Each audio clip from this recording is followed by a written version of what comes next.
Evangeli projektis მნიშვნელობაზე, რატომ არის მნიშვნელოვანი და რა შეუწყობს ხელს? დღეს როგორც მოგეხსენებათ, გაიხსნა ზესტაფონის შემოვლითი გზა, შემოვლითი ავტობანი, ეს არის 9 კილომეტრიანი მონაკვეთი, რომელიც დაახლოებით 9 საათით შეამცირებს მგზავრობის დროს, ასევე ქალაქისთვის არის ბუნებრივია მნიშვნელოვანი ამ შემოვლითი გზის გახსნა, გამომდინარე იქიდან, რომ ქალაქს მისცემს განვითარების ახალშეცვლილობას, ეს ყველაფერი გრძელდება სამუშაოები, რიკოტის პროექტი არის ნამდვილად ისტორიული პროექტი, სათანადო ვადებში, სათანადო ხარისხით გრძელდება ამ სამუშაოების წარმოება და საბოლოო მიზანი არის, რა თქმა უნდა, აღმოსავლეთ-დასავლეთის შემაკავშირებელი მაგისტრალის ბოლომდე გახსნა, სათანადო დროში გაკეთება ეს ყველაფერი. ძალიან მნიშვნელოვანია ეს ყველაფერი, ასეთი პროექტები ბუნებრივია საზოგადოებისთვის, ეს არის თავარი, რაც აინტერესებს საზოგადოებას, ეს არის განვითარება, ეს არის ინფრასტრუქტურის განვითარება, ეკონომიკის განვითარება, ქვეყნის სოციალური განვითარება. და გამომდინარე მნიშვნელოვანია, რომ ასეთ საკითხებს მიექცეს სერიოზული ყურადღება. რამდენიმე დღის წინ ჩვენ გავხსენით ასევე 9 კილომეტრიანი გვირაბი, რომელიც გაიჭრა სულ რაღაც რამდენიმე დღის წინ და მე მითხრეს, რომ ეს ინფორმაცია არ გავრცელებულა რამდენიმე ტელევიზიის მეშვეობით. უმალავენ როგორც ჩანს ხალხს იმას, რომ მაგალითად იგივე ზესტაფონის შემოვლითი გზა იხსნება, შეიძლება ამ ტელევიზიების მაყურებლებმა ისევ ძველი გზით იარონ ეს ნახურათმრობით, რა თქმა უნდა, სერიოზულად სამწუხაროა ძალიან, რომ ნაცმოძრაობა და მასთან დაკავშირებული სუბიექტები არ არიან დაინტერესებული არაფრით, რაც უკავშირდება ამ ქვეყნის განვითარებას, არამედ მთავარი არის სწორედ ქვეყნის განვითარება. რეზოლუციაზე მინდა ევროპარლამენტში მიღებული რეზოლუციის იმ შემთხვევაში თუ მოხდება გადახედვა რამდენად რეზოლუციაზე რეალურად პირველ რიგში რაც შეეხება რეზოლუციას ეს პროცესი არის იმ ყველაფრის გამეორება, რაც ხდებოდა 2022 წელს. მაშინ გახსოვთ რა იყო პროცესი? მაშინ იცოდნენ კონკრეტულმა ძალებმა, მათ შორის ამ მოდიოზორმა ევროპარლამენტარებმა, რომ ივნისში 2022 წლის ივნისში ქვეყანა ვერ მიიღებდა კანდიდატის სტატუსს და ამისთვის ქმნიდნენ ისინი ნეგატიურ ფონს საზოგადოებაში, აშინებდნენ საზოგადოებას, აშანტაჟებდნენ ქართულ საზოგადოებას. მაშინ მიიღეს 3 სხვადასხვა რეზოლუცია საქართველოსთან დაკავშირებით, სადაც საუბარი იყო მათ შორის დამნაშავეების გათავისუფლებაზე, დამნაშავეებისთვის, ასე ვთქვათ, სისხლის სამართლებრივი დევნის შეწყვეტაზე და საუბარი იყო იქაც ბიზნესმენიშვილის დასჯაზე, ხო? ეს იყო ერთგვარი მოსამზადებელი ფონი იმისათვის, რომ კანდიდატის სტატუსის ვერ მიღების შემდეგ საქართველოში მოხდარიყო რევოლუცია. თუმცა თქვენ გახსოვთ, რომ ფარატინა ქაღალდებად დარჩა ეს რეზოლუციები, ხალხზე მუქარამ არ გაჭრა მაშინ და ქვეყანამ საბოლოო ჯამში მართალია არა იმ წლის ივნისში, მაგრამ მომდევნო წელს მიიღო კანდიდატის სტატუსი. ყველაფერი არის აი მარტივი დეჟავუ, არის ამ ყველაფრის გამეორება. აქაც როგორც ჩანს ამ მოდიოზურ ევროპარლამენტარებს აქვთ გათვლა იმაზე, რომ ოქტომბერში დაიწერება მაგალითად კომისიის უარყოფითი დასკვნა მოლაპარაკების გახსნასთან დაკავშირებით და შესაბამისად ცდილობენ, რომ რაღაცნაირად ჩაუფინონ ერთგვარი ნეგატიური ფონი, დააშინონ ქართული საზოგადოება, როგორც მაშინ ქონდა ამ რეზოლუციებს ჩალის ფასი, ახლაც ამ რეზოლუციას აქვს ჩალის ფასი, უფრო მეტიც ჩალის ფასიც არ აქვს, ჩალაძის ფასი აქვს ამ რეზოლუციას. რა თქმა უნდა, ყველა იმ ადამიანისთვის, რომლისთვისაც თავარია სიმართლე. მთავარი მიზანი არის ისევ და ისევ იმ პროცესების ხელშეწყობა, რომელიც ჩავარდათ 2022 წელს. ხო, მოდიოზორ ევროპარლამენტარებს ამოძრავებთ ერთ-ერთი მიზანი, მათ უფროსებს უпроსორად ამოძრავებთ ერთ-ერთი მიზანი, რომ რამენერად ხელოვნურად გამოიწვიონ მღელვარება ქართულ საზოგადოებაში იმისათვის, რომ მოახერხონ ხელოვნურად ხელისუფლების შეცვლა. ამ ქვეყანაში არსებობს ხელისუფლება, რომელსაც აქვს სახალხო ლეგიტიმაცია. გარდა იმისა, რომ ჩვენ მივიღეთ თავის დროზე არჩევნებში სახალხო ლეგიტიმაცია, დღეს 60%-ს აჭარბებს ჩვენი ნდობა საზოგადოებაში. შესაბამისად, ამას უნდა შეეგუოს ყველა. მათ შორის ეს ოდიოზური ევროპარლამენტარები უნდა შეეგუონ ამ ყველაფერს და რა თქმა უნდა, როგორც 2022 წელს ვერ მოახერხეს ტყუილებით, ხელოვნური манипуляციებით საზოგადოებაში მღელვარების გამოწვევა და რევოლუციის გამოწვევა, ასევე ვერ მოახერხებენ ამას ვერც ამ შემთხვევაში. როდესაც ევროპარლამენტარები მოგვიწოდებენ ჩვენ, რომ არ ვიზრუნოთ ღირებულებების დაცვაზე, არასრულწლოვანთა ინტერესების დაცვაზე. არ მივიღოთ კანონი LGBT პროპაგანდის წინააღმდეგ. როდესაც ისინი მოგვიწოდებენ, რომ არ მივიღოთ კანონი NGO-ების გამჭვირვალობასთან დაკავშირებით. როდესაც ეს ყველაფერი ხდება, ამასთან ერთად ამნაშავეებს გვიცხადებენ, ასე ვთქვათ, ისეთ ადამიანებად, რომლებსაც პირიქით იქით უნდა ვიზრუნოთ და ჰუმანიტარული ნაბიჯები უნდა გადავდგათ. როდესაც გვეუბნებიან, რომ ბიზინა ივანიშვილი, რომელსაც ხელმოქმედების მიღმა პოლიტიკური ნაბიჯები აქვს ისეთი გადადგმული, რომლითაც თვისებრივი გარდატეხა მოუტანა მანამ ქვეყანას, ეს კაცი უნდა დაისაჯოს, ხო?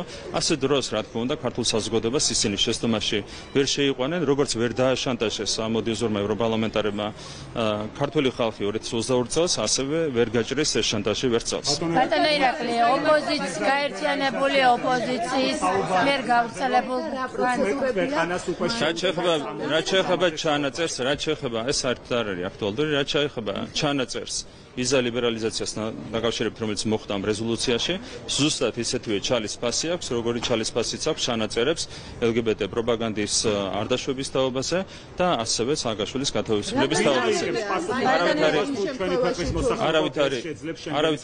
არავითარი ფასი ამ ყველაფერს არ აქვს. რაც შეეხება ვიზა ლიბერალიზაციას, ვიზა ლიბერალიზაცია არის ხელისუფლების და ქართული ხალხის მონაპოვარი და არათუ ასეთი შანტაჟის ენით უნდა ესაუბრებოდეს ვინმე ხელისუფლებას და ქართულ ხალხს, არამედ პირიქით უნდა ზრუნავდნენ მაგალითად ამერიკაში უიზო მიმოსვლის შემოღებაზე.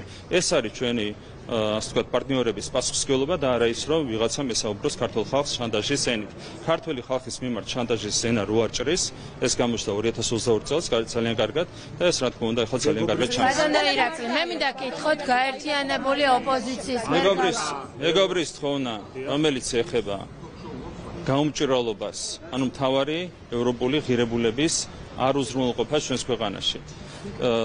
თხოვნას, რომელიც უკავშირდება LGBT პროპაგანდისტვის მწვანე შუქის ანთებას, თხოვნას, რომელიც უკავშირდება სააკაშვილის გათავისუფლებას, თხოვნას, რომელიც უკავშირდება ბიზინა ივანიშვილის დასჯას. რა თქმა უნდა, არავითარი ფასი არ აქვს. ეს არ არის მეგობრების თხოვნა. ეს არის ოდიოზური ევროპარლამენტარების და მათ მიერ მიმხრობილი დეპუტატების თხოვნები, რომლებსაც რა თქმა უნდა ჩვენ მხედველობაში ვერ მივიღებთ, გამომდინარე იქიდან, რომ ეს თხოვნები ეფუძნება სრულიად არაევროპულ ღირებულებებს. აქედან გამომდინარე ამ ეგრეთ წოდებულ თხოვნებს და სინამდვილეში შანტაჟის ცდილობას არ ჩვენთვის აქვს არავითარი ფასი და არც ქართული საზოგადოებისთვის არ აქვს არავითარი ფასი. ბატონო ირაკლი, მინდა კითხოთ გაერთიანებული ოპოზიციის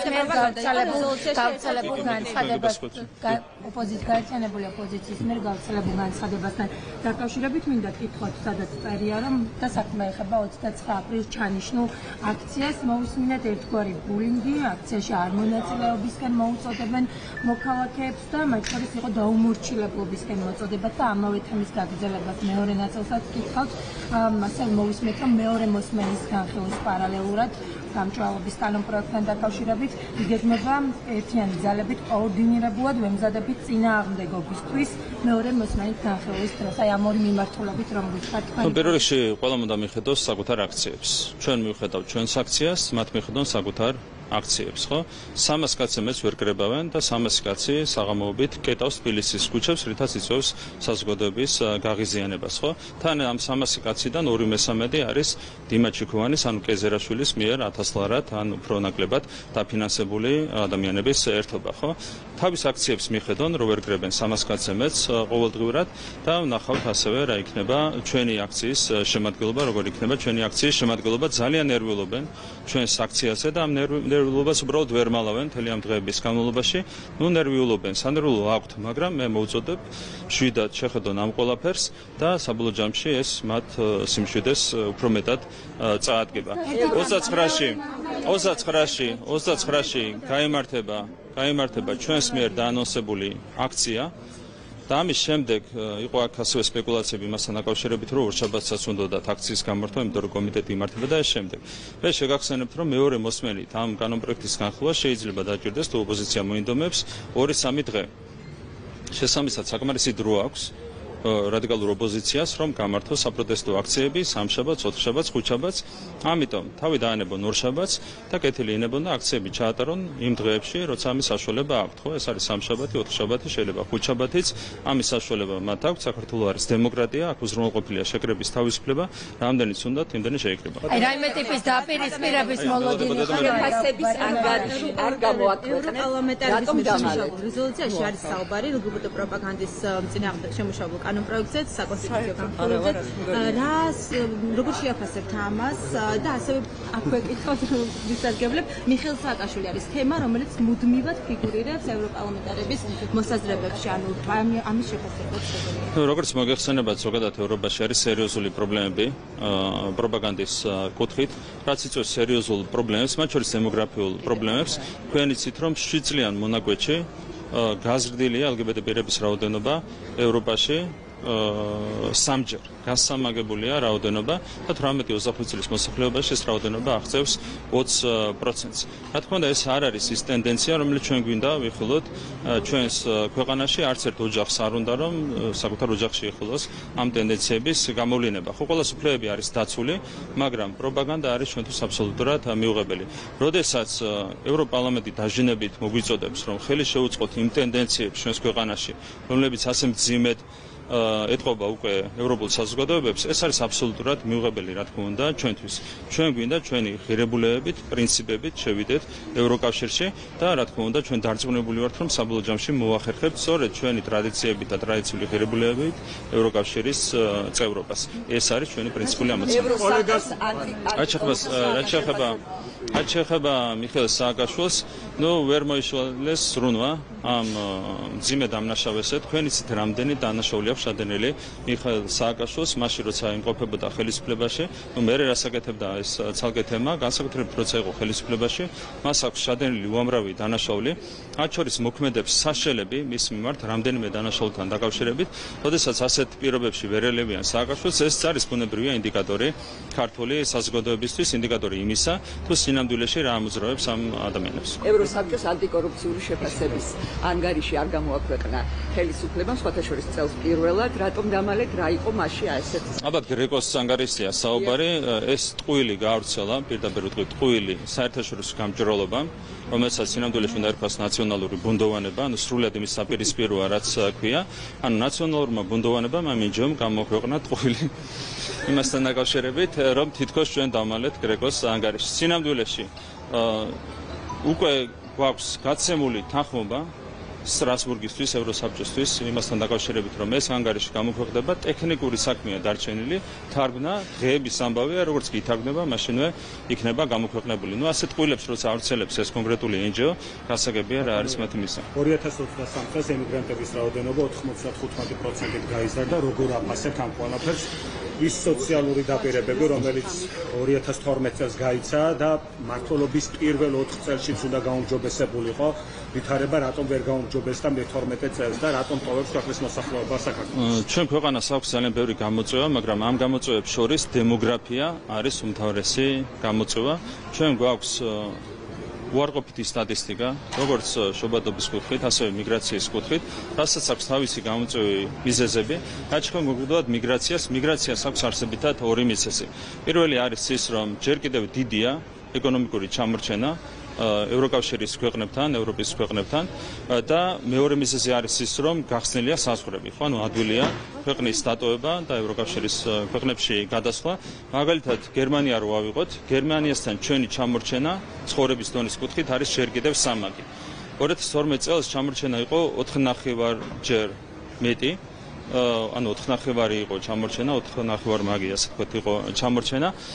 სწორედ ამიტომ წინა ხელისუფლების პირობებში მიგრაციის მაჩვენებლები იყო ბევრად უფრო მძიმე. ჩვენ პირობებშიც არის ცუდი დემოგრაფიული მონაცემები, მაგრამ კიდევ ერთხელ გავიმეორებ, ამას აქვს ორი მთავარი მიზეზი. ერთი არის ჯერ კიდევ არსებული ჩამორჩენა და კიდევ ერთხელ გამერებ იგივე გერმანია სამჯერ ჩამორჩებით, საბერძნეთს ჩამორჩებით ორჯერ და ეს შემდეგ. ხო, ასე დროს უნება არსებობს, რა თქმა უნდა, რომ ქვეყნიდან გავიდნენ ადამიანები, გადავიდნენ სხვა ქვეყანაში და მეორე საზღვრები არის გახსნილი. ნაცმოძრაობის დროს, მათ ხელისუფლების დროს, მაშინ, როდესაც საზღვრები საერთოდ არ იყო გახსნილი, იყო ორჯერ უარესი მაჩვენებელი მიგრაციის კუთხით. ჩვენ გვაქვს კიდევ ერთხელ გავიმერებ უარყოფითი მაჩვენებლები, თავარი ამოცანა აქ არის ეკონომიკის განვითარება. თუ ეკონომიკა წინ არ წაიწევს და ჩვენ თუ არ დავახლოვდებით ეკონომიკური კუთხით ევროკავშირის წევრ ქვეყნებს, რა თქმა უნდა, უარყოფითი მაჩვენებლები შენარჩუნდება. ჩვენ დაგვჭირდება უახლოესი რამდენიმე წელი იმისათვის, რომ რაც შეიძლება მეტად დავახლოვდეთ ევროკავშირის წევრ ქვეყნებს. იგივე გერმანიასთან დღეს თუ არის ეს კანონი არის ძალიან მნიშვნელოვანი სხვათა შორის ამ კუთხითაც გეტყვით რატომ.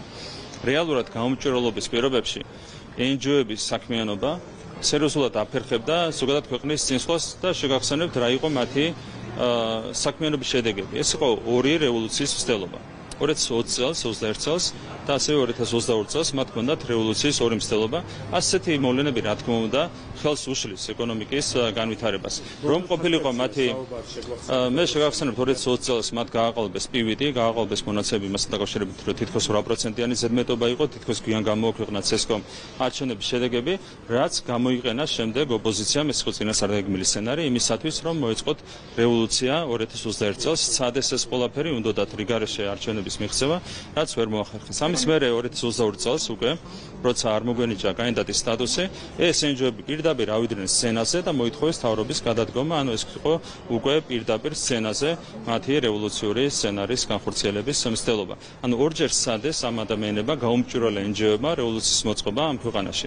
რომ ყოფილიყო მათი დაფინანსება გამჭვირვალე, ბევრად უფრო ნაკლები შანსი იქნებოდა იმისა, რომ ისინი ღიად ჩაერთვებოდნენ რევოლუციურ პროცესებში, რაც რა თქმა უნდა უარყოფითად აისახება ყოველთვის ქვეყნის ეკონომიკის განვითარებაზე. რა თქმა უნდა, გამჭვირვალობაც არის მნიშვნელოვანი პირობა იმისა, რომ ჩვენ დავაჩქაროთ ეკონომიკური წინსვლის ტემპი. სექტორის აქციას საპირებრო შეუერთდა ოპოზიციური პარტიები, მას გააკეთეს განხილვა, ბოლო შეკითხვა არის, როგორ შეიძლება განვითარდეს ეს მოვლენები? აი, დაპყრობები დაპირისპირებამდე მოწოდებები არის. ნუ რეალურად ერთი რაც არის ძალიან კარგი, რაც უკავშირდება ამ აქციებს, არის ის, რომ ერთ ქვაბში იყრება სინამდვილეში ყველა ის სუბიექტი, რომელიც სინამდვილეში ერთ ქვაბში ისედაც არის მოთავსებული. ეს არის კოლექტიური ნაცმოძრაობის პარტიები, როგორც არის ნაცმოძრაობა, ლელო, გახარეს პარტია და შემდეგ. ესენი არიან ეს მდიდარი NGO-ები, ესენი არიან სხვა სუბიექტები, რომლებიც მათთან არიან დაკავშირებული, გეზერაშვილის მიერ დაფინანსებული ექსტრემისტული ახალგაზრდული დაჯგუფებები და ეს შემდეგ. ყველა ერთ ქვაბში ჩაიყარა და საზოგადოება ხედავს იმას, თუ სინამდვილეში ვის და რას წარმოადგენს კოლექტიური ნაცმოძრაობა.